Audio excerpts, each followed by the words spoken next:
భౌగోళికంగా స్త్రీని వివరిస్తే ఎలా ఉంటుందో తెలుసుకుందాం.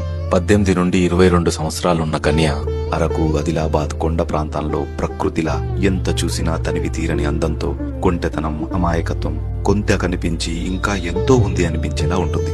23 నుంచి 30 సంవత్సరాలు మహిళ ఒక హైదరాబాదులా, ఒక బెజవాడలా తనను తాను మలుచుకుంటూ అభివృద్ధి చెందుతూ తన విలువ తెలిసిన వారిని చేరదీసి ఒక బంధాన్ని ఏర్పరచుకుంటుంది.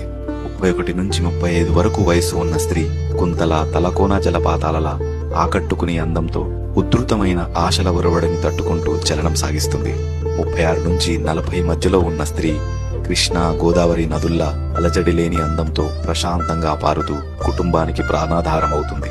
40 నుంచి 50 మధ్యలో ఉన్న స్త్రీ కాకతీయుల సామ్రాజ్య మానవాలలా చరిత్రలో మిగిలిపోయే ఎన్నో కుట్రలు, కుతంత్రాలను ఛేదిస్తూ గొప్ప యుద్ధాలను గెలిచిన కీర్తిని మరో తరానికి అందిస్తుంది. 50 నుంచి 60 దాటిన స్త్రీ రాష్ట్రాల మధ్యలో ఉండే సరిహద్దుల కుటుంబాలను, బంధాలను, ప్రేమలను ఒడిసిపట్టుకుని దూరమవ్వకుండా చూస్తుంది.